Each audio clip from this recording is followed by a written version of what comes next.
Okay, let's take a look at less than 3.3 differentiation rules, a quick review here.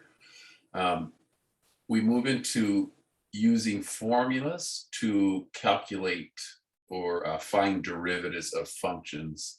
And we start off with polynomial functions. Again, those are our most stable functions because they're continuous, right? And then we'll see other derivatives of other types of functions as we proceed through. Previously, we used of a the definition for a derivative by you finding the limit as 2 points approach each other at a given point, right? And look for the pattern that emerges for each function as we take the limit. But that work is lengthy, is not always easy to do and calculate. But what turned out is amazing rules emerged with people taking the time to calculate the derivatives using the limit.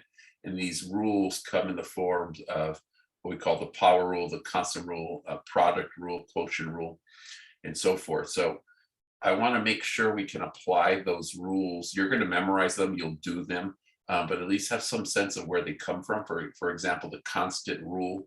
Why would the derivative of a constant, right, be zero? Well, derivatives measure rate of change.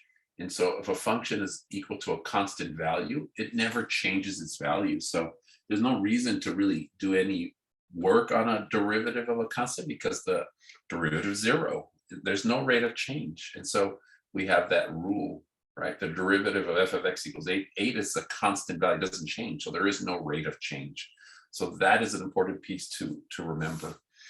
For polynomials like x squared, we did the work by hand using the limit derivative, right? The definition of a derivative using the limit formula, the quotient, the difference quotient. What we find is that the power rule says that when we have these polynomial functions, and it doesn't have to be a polynomial, but we start with that we have this rule, right? Well, here's that here is the work for it by doing it. And notice x cubed magically turns out to 3x squared. X4 turns out to 4x cubed. And so with this power rule emerges that you take the power of the function of your variable, and then that becomes the coefficient, and then you subtract. Again, why does it work? That's a proof here that we could go through, lengthy proof. That's what math majors would do. But we then come to love the power rule with that, right? It's a formula that works for these functions when we have these power functions, right? Polynomials and other power functions when it's the variables in the x. So don't apply power rules to exponential functions. That doesn't work. And you can see you'd apply it right there with that example there, 10x9. So you guys get good at that. There are other rules, the sum, difference, constant multiples, where if you have a more complex looking function that's been added together, you can solve each of those separately and then combine it to find the derivative. Because you're finding the rate of change of one function, finding the rate of change of another function. And so then you just add those rates of change together and it would be the same as the total of those. Again, that's if those functions are differentiable. Now, if there's a constant involved, a function times a number, you just factor that constant out. It can be factored out, take the derivative, and then bring the constant back in. Again, if the rate of change is 3, for example, some function, and you're multiplying by some constant, it's just a multiplier. And so that constant can be moved out, and you can see within the proof that just solve it as f of x and g of x, right? Or it's a function, and then the constant comes in and out. It doesn't affect the derivative other than multiplying by that constant. So you can see again, the derivative of x squared is just 2x, and then you factor out the 3 and you get 6x. That's it. Some people just do 2 times 3 is 6 and then x to the power 1. So some people do it that way, but you're factoring out the constant and then taking the derivative. Let's get to a little bit more interesting rules. The product rule. So when you have a function times a function, again, assuming those functions are differentiable, we then can do the product rule. right? You can take the derivative and you just don't derivative one times the derivative. There is a formula that emerges, right?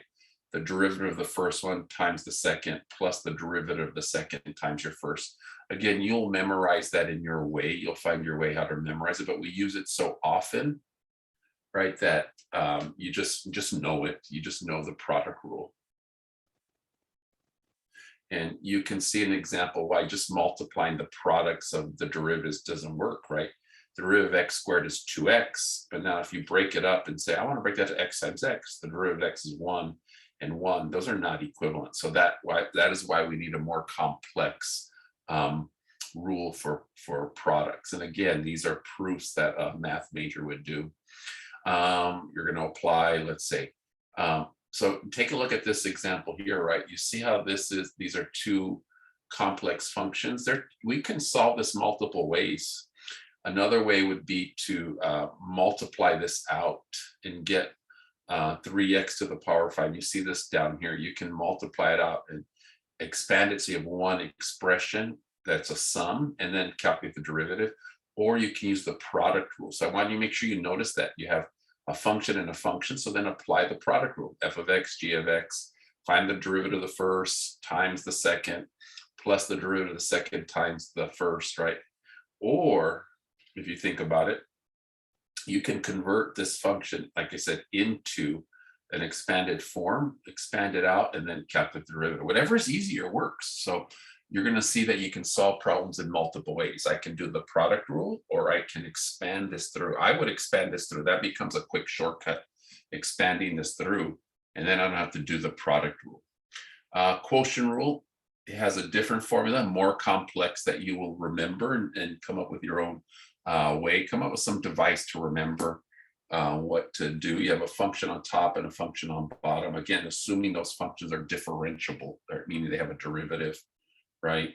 And so what do we have here? Some people say low d high minus high d low over low low. Low d high, g of x times the derivative of the top. Low times, so low d high d low. I don't know, however you want. However you want to remember that, but you'll use the quotient rule. You can see why it doesn't work. It's good. Just look at that and why we can't just find, not why it doesn't work, why we can't just find the derivative of two functions. So keep that in mind. And then again, we just talked about this. If k is negative, so we can expand the power rule if k is not just a positive number. If it's a negative number, we can do that also. And that becomes also a trick we use. So you may have 1 over x to the power 4. You can then convert it. So what we do is rewrite expressions sometimes. See how this one is here?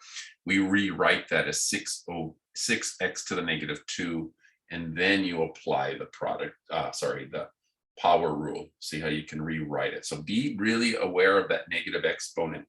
It comes in handy when finding derivatives in calculus too. It comes in handy. So let's see. Product rule works for 3 if you want to do that.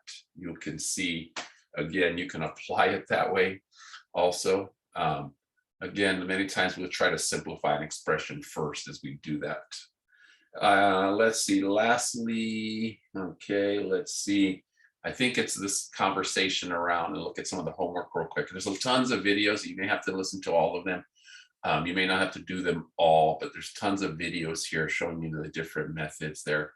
I think what stands out on the homework as you get through it is the square roots. Keep in mind the square roots are x to the 1/2.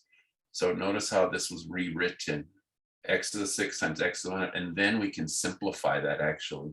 You can multiply that together, get negative. You can come up with a new function for f of x. And then it becomes easier to find the derivative, rewriting that. Okay, so whenever you see those square roots, consider you may find it easier to convert it to x to the 1/2 and then figure out what you're doing from there, how to then use the power rules to do that.